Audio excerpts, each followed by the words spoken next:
दोस्तों नमस्कार, स्वागत है आप सभी का online aid of study YouTube channel पे। जैसा कि आप जानते हैं किसी भर्ती संबंधित कोई भी जानकारी होती है आप सभी को सबसे पहले online aid of study channel के माध्यम से दे दी जाती है। उसी क्रम में इस वीडियो में हम बात करेंगे टीजीटी पीजीटी भर्ती के अंदर कुल आवेदनों के बारे में, टोटल कितने फॉर्म भरे गए, इसके अलावा टीजीटी पीजीटी भर्ती के अंदर सीएम योगी के फैसले के बारे में, साथ ही प्री प्राइमरी शिक्षक भर्ती को लेकर बात करेंगे जहाँ से डीएलएड और बीटीसी करने वाले छात्रों के लिए एक बड़ी अपडेट देखने के लिए मिली है। इसके अलावा एडेड जूनियर, तो वीडियो को लाइक कर दें, साथ ही शेयर कर दें और चैनल को भी सब्सक्राइब कर लें जिससे कि जानकारी आप सभी को सबसे पहले मिलती रहे। चलिए शुरू करते हैं। टीजीटी पीजीटी भर्ती के अंदर आप जानते हैं कि लगातार आवेदनों की संख्या बढ़ रही है और ये जो संख्या है वो लाखों में पहुंच चुकी है जब से आप सभी के आवेदन शुरू हुए हैं। इसी बीच अगर बात की जाए टीजीटी पीजीटी भर्ती के अंदर 22,000 पदों को जुड़वाने के लिए भी आए दिन अलग अलग प्रकार की जो मुहिम है वो चलाई जाती हैं। कल भी आप सभी ने देखा अभ्यर्थियों के माध्यम से ट्विटर वार रखा गया था। आज सुबह के समाचार पत्रों में भी आप सभी ने देखा जहाँ पर अभ्यर्थियों के माध्यम से टीजीटी पीजीटी भर्ती के अंदर 27,000 पदों पर विज्ञापन जारी करने की मांग की गई।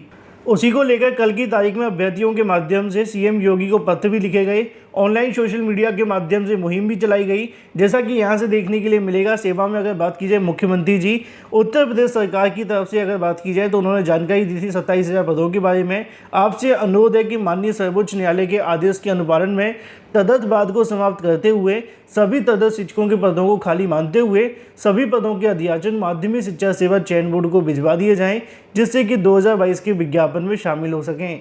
लेकिन वहीं अगर बात की जाए 22,000 पदों के बारे में तो तदर्थ शिक्षकों की तरफ से इन 22,000 सीटों को बचाने के लिए सीएम योगी से मुलाकात की गई है। सीएम योगी की तरफ से इन 22,000 पदों के बारे में विभाग को दिशा निर्देश जारी कर दिए गए हैं कि वो 22,000 पदों को लेकर पूरी की पूरी जो रिपोर्ट है वो तैयार करके दें। कई अधिकारियों से जानने का प्रयास हुआ कि इस मामले को लेकर कहां तक पहुंचाए, तो उनका कहना है कि जो सीएम की तरफ से आदेश दिए गए उसको लेकर विभाग के माध्यम से रिपोर्ट तैयार की जा रही है। 22,000 पदों के बारे में जैसी रिपोर्ट तैयार होगी पूरा का पूरा जो मामला होगा वो शासन के पास पहुंचाया जाएगा और मुख्यमंत्री के सामने एक ज्ञापन भी सौंपा जाएगा तदर्थ शिक्षकों की तरफ से। उसी के बाद सीएम योगी के माध्यम से इन 22,000 पदों को लेकर कोई फैसला देखने के लिए मिल सकता है। लेकिन अभी तक जो भी फैसले सरकार ने लिए हैं वो तदर्थ शिक्षकों के पक्ष में देखने के लिए मिले थे। हालांकि सुप्रीम कोर्ट का आदेश तदर्थ शिक्षकों के पूरे तरीके से विरोध में है, लेकिन सरकार कैसे इस मुद्दे से कहीं ना कहीं अपना जो ध्यान है भटकाएगी या फिर अपने ध्यान को लगाएगी ये देखना महत्वपूर्ण होगा, क्योंकि 22,000 पदों को जोड़ना तो पड़ेगा कभी न कभी। लेकिन अब यहाँ से एक बार फिर से मुख्यमंत्री जल्दी इस मुद्दे को लेकर फैसला लेने वाले हैं जहाँ पे पूरा का पूरा डाटा दिया जाएगा सीएम योगी को और उसके बाद में इस मुद्दे पर आपको फैसला देखने के लिए मिलेगा। उम्मीदें बहुत ज़्यादा हैं कि तदर्थ शिक्षकों के लिए सरकार कोई फैसला ले सकती है, लेकिन सुप्रीम कोर्ट के आदेश को भी ध्यान में रखना पड़ेगा जिसकी जानकारी आप सभी को पहले से है। वहीं दूसरी तरफ बात की जाए अपनी अगली अपडेट के बारे में जो कि संबंधित है टीजीटी पीजीटी भर्ती के अंदर कुल आवेदनों की संख्या के बारे में। आप जानते हैं कि टीजीटी पीजीटी भर्ती के अंदर पिछली बार 15 लाख से ज़्यादा आवेदन देखने के लिए मिले थे और इस बार भी ये संख्या लगभग 13 लाख से ऊपर जा चुकी है। ऑफिशियल तौर पे अगर बात की जाए तो 13 लाख के आसपास जो रजिस्ट्रेशन है वो कर दिए गए हैं। आवेदन अभी आप सभी जानते हैं कि और बढ़ने की संभावना है, क्योंकि जितने भी अभ्यर्थी यहाँ से रजिस्ट्रेशन करेंगे उसमें से ज़्यादातर अभ्यर्थी अभी अपनी फीस को जमा करने के बाद में अपने आवेदन को सबमिट करेंगे। तो ऐसे में 13.5 लाख के आसपास ये आंकड़ा पहुंचता हुआ दिखाई दे रहा है। चयन बोर्ड के अधिकारियों की माने तो जैसे ही आवेदन की तारीखें समाप्त हो जाएंगी उसके बाद में चयन बोर्ड की ओर से विषयवार आवेदन करने वाले छात्रों की संख्या यहाँ से जारी कर दी जाएगी। लेकिन यहाँ से एक बात तो साफ हो जाती है कि 4,200 के अंदर एक सीट लेने के लिए अभ्यर्थियों को एक तगड़ी मेहनत करनी पड़ेगी, क्योंकि आवेदन की संख्या इस बार भी कोई कम देखने के लिए नहीं मिली है। पिछली बार के मुकाबले आवेदन उसके आसपास पहुंच चुके हैं और अभी भी आप जानते हैं कि फीस जमा करने की जो तारीख है उसके लिए समय सीमा बची हुई है चयन बोर्ड की ओर से।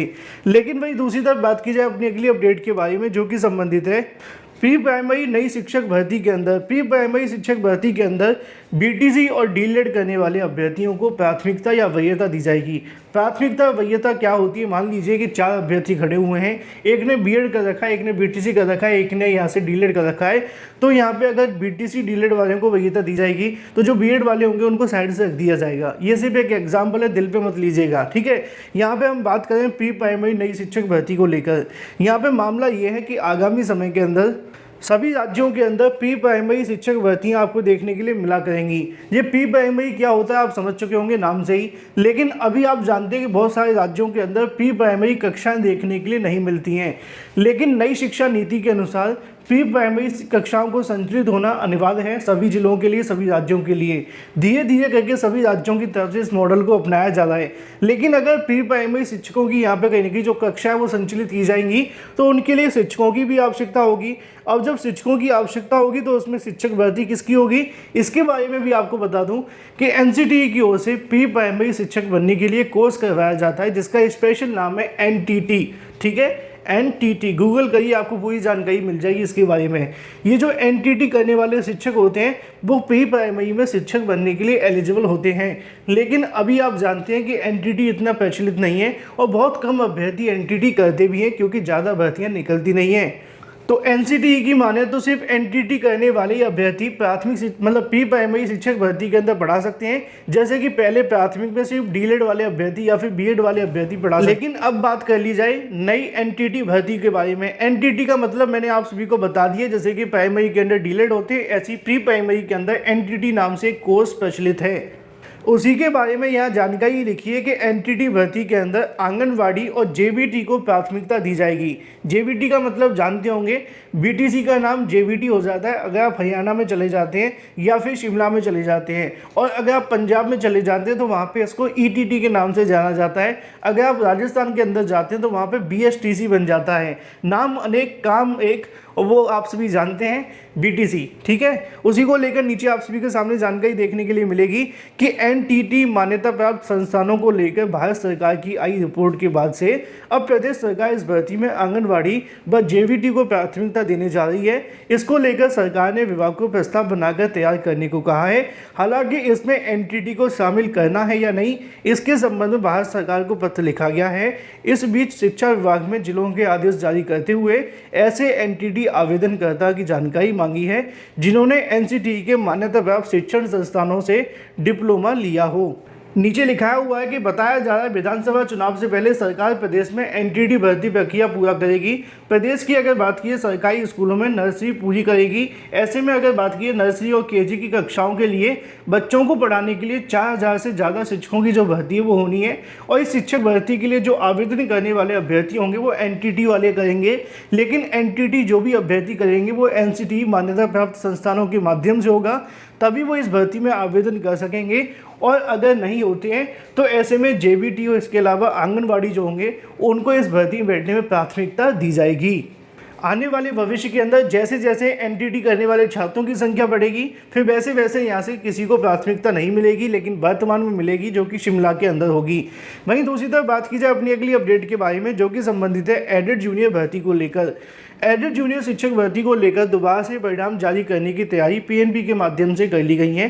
पीएनबी की तरफ से परिणाम बनाकर पूरे तरीके से तैयार कर लिया गया है और ऐसे में सचिव परीक्षा नियामक अधिकारी की ओर से प्रस्ताव बनाकर शासन को भेज दिया गया है। लेकिन अभी तक आप सभी का जो परिणाम है वो जारी नहीं हुआ है। पीएनबी की माने तो शासन की तरफ से मंजूरी मिलते ही एडेड जूनियर शिक्षक भर्ती का परिणाम जारी कर दिया जाएगा।